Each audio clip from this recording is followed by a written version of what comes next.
Hey guys, what is up, and I welcome each and every one of you to a new League of Legends video. So it's been a while since we made the last list of champions that are the strongest or the FREELO or the must pick or ban champions for the current patch, so it's finally time to bring it back and talk about the champions that are just simply the strongest at the very moment and the ones that you should really watch out for and be happy to either have on your team or be a little bit scared to have on the enemy team. As usual, this video will be made in collaboration with Pearl Guides, a very familiar name, a website that tries to improve your overall League of Legends gameplay and knowledge. I have a link to them down below in the description below. Definitely recommend checking them out and trying out their free trial. But without much further ado, let's get right into the FREELO champions of this current patch.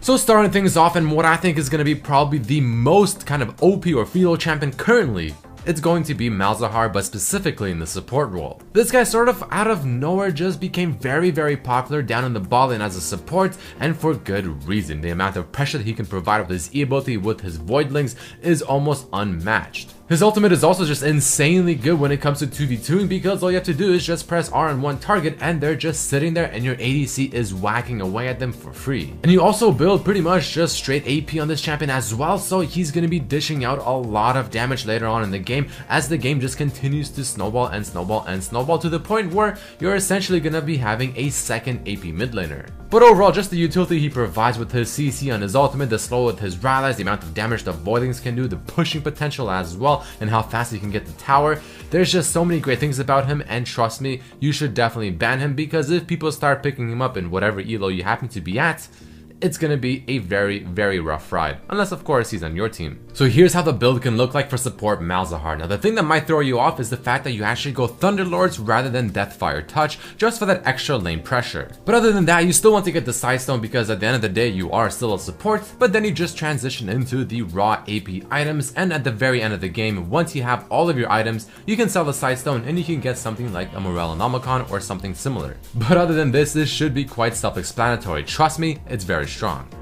Next up, following Malzahar, we also have Ziggs right behind him, also being a very strong pick in the current patch. So not only is Ziggs in the mid lane considered to be very strong because of the amount of pressure that he can provide, the amount of poke, and just the scalability he has overall in his kits, the AoE damage, and most importantly, the amount of damage he can do to towers, but he's also just as, if not even maybe more effective down in the bot lane in the ADC role, still being built as an AP champion. Now I made a video specifically talking about why he's just so effective down in the bot lane replacing an ADC, but the TLDR of that is essentially he provides the damage that is required to win the lane early rather than waiting for the ADC to actually finally scale. He's able to destroy towers probably just as fast, if not even faster than ADCs, and he just provides really good wave grip. But the only bad thing is the fact that he doesn't provide consistent reliable damage, since his abilities are, at the end of the day, all skill shots. But the point is, Ziggs in the bot lane is extremely strong, and in the mid lane as well, so the fact that he's a flex pick and can go in one of two roles makes him even stronger, so you probably want to either ban him or pick him up for your team. Taking a very quick look at the build, you definitely want the Thunderlords, you want a fairly similar or standard AP page, and you want to go for items such as Morellonomicon for the CDR, Luden's Echo for that extra poke damage, Lichbane to synergize with your passive to just annihilate towers, and then you can top it off with a combination of Void Staff, Zhonya's Hourglass, and your Rabadons. But let's move down the list and go all the way up to the top lane and talk about Camille, the newest champion in League of Legends. Camille has been quite notorious for just how strong she really is ever since her release, and even though she did recently get some slight nerfs, they really weren't the biggest thing in the entire world, because still at the end of the day, her ultimate has essentially no counterplay almost, her E ability has probably one of the best gap close ranges I have seen in quite a long time, and she has fantastic dueling potential. All in all, she's exactly what you want from a bruiser or assassin-y combination type champion, very similar to that of Aurelia, Fiora, or even Riven, but she provides immense mobility, and this is where she really shines. But to make everything just that much better, on top of her just being a very strong champion and her kit is arguably somewhat overloaded, she's insanely fun to play, so it's almost like a win-win scenario. So with all of that being said and done, let's take a quick look at Camille's build. You're going to want to spec into that fervor of battle because you want to synergize with her overall kit and how it works and her ultimate, and getting something like a Triforce combined with a Hydra is very effective, and then following it up with some tanky items, maybe like a Sterix Gauge, a Deadman's Plate, maybe even a Speared Visage, maybe a Randuin's Omen, Guardian's Angel. Essentially, you just have to build depending on what you're facing, just something that's defensive. But just having a Triforce and a Hydra should be more than enough to give you the damage and mobility and overall the kind of dueling or assassination power that you want and be successful at it. But let us leave the top lane for just a bit and move our way to the jungle, where as usual, there's definitely some OP FREELO champions waiting to be talked about. The first of which has to be Hecarim. I mean, this guy has been strong for how many patches now? I can't even count. The fact that he's still this strong, and the fact that I would honestly go to say that he might even be the best jungler at the very moment, is a little bit ridiculous. He is still the exact same as he was several patches ago, and nothing has been changed. You still go Triforce, you still go Cinderhulk, and you still just go pure tank after that. You're insanely strong, you have great gap close, you do an insane amount of damage, and I mean, it's just very hard to stop. He's got some decent wave clear with the jungle as well. He's able to gank quite effectively thanks to the E-dash he has and his ultimate being a gap closer. And all in all, I mean, I just absolutely despise facing Hecarims. I don't know how many games I've lost to Hecarim getting fed and just being completely disgustingly strong and just impossible to deal with. So if you're looking to pick up a jungler that is very strong right now and probably going to be strong for several patches to come since he still hasn't received a big nerf, Hecarim is a pretty good option. Taking a very quick look at his build, you want to go ahead and run tanky items, Cinderhulk, Triforce, and pure tank after that. Courage of the Colossus is perfect with your ultimate because it gives you that insane tankiness whenever you engage, because all you really need is the Triforce for the damage and everything else just comes together. You just need to survive and soak up as much damage as possible and you are good to go.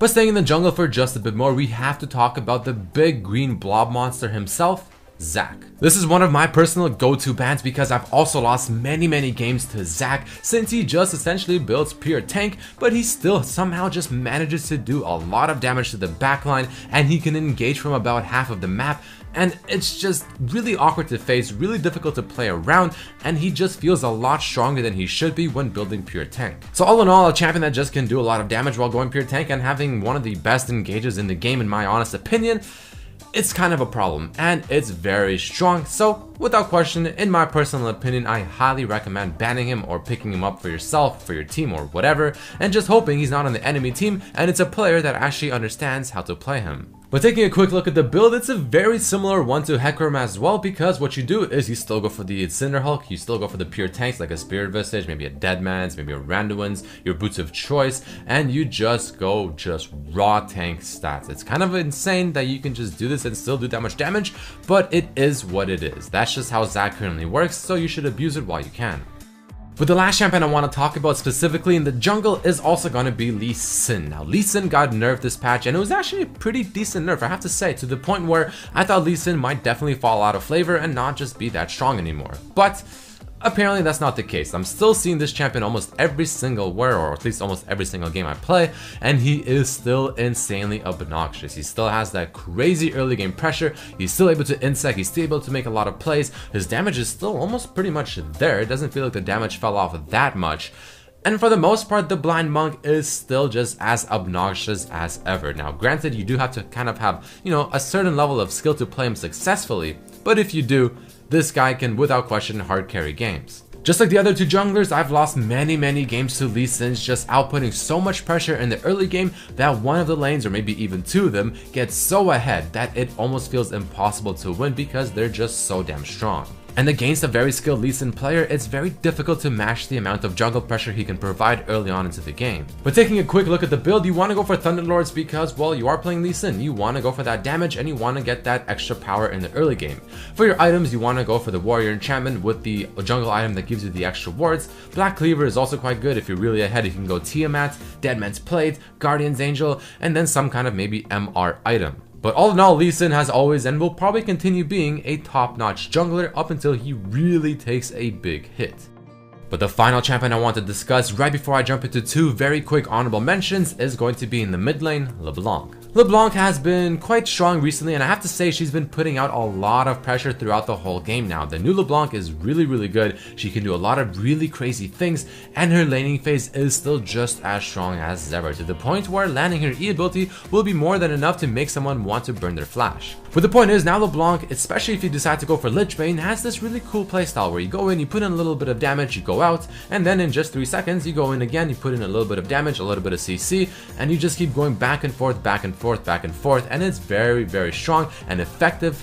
But Granted, it can be a little bit difficult to pull off successfully. But this champion is definitely getting banned quite frequently, and whenever she doesn't get banned, it's not uncommon to see her being picked, again, just because of how much pressure she can provide in the laning phase, her roaming potential, her overall damage, and the fact that now she's actually quite good in late game as well. So in terms of building LeBlanc, you want to do it as follows. Thunderlords without question you still want to get, Morel Namicon, maybe Ludenzeka if you're ahead, Rabadons, Void Staff, Zhonya's Hourglass, more or less the basic stuff, but if you really want to, you can replace one of them, maybe like Ludenzeka or something, with instead a Lich Bane, and this playstyle is a little bit different, but it is very effective, and I highly recommend trying it out at least once. Now, right before I end off the video, there are two very quick honorable mentions that I want to discuss, the first of which being Ryze. Now, the reason he's in the honorable mention spot is because, well, he is fairly difficult to play. Now, if you're very skilled with him, he can do insanely disgusting things in the mid lane, but at the end of the day, if you have no idea what you're doing, or if you're just very mediocre, he can also be extremely useless and just misplayed heavily. But I do feel like Ryze is one of those champions that can be just insanely strong and just absolutely ridiculous. The second honorable mention I want to discuss is gonna be Kalista down in the bottom lane. The reason for this is because, well, she just recently got buffed, and I have to say, I've started to see the champion more and more, and she is feeling very strong. I still feel like she has one of the best ultimates an ADC can ask for, and even a support. She can do a lot of damage, her laning pressure has just simply increased based on the recent buffs, and I feel like Kalista is going to be making a return and a comeback. So I just want to bring her up in the honorable mentions list as a champion to watch out for. But other than that, boys and girls, that is about it for this video. There you have it, the FREELO or the OP best champions for the current patch that you should watch out for and you should probably ban. If you guys enjoyed this video or found it useful or whatever, then make sure to let me know by hitting that like button. Make sure to share this with your friends, subscribe if you haven't, but I hope you guys did enjoy it, and I hope to see you for the next video. Peace.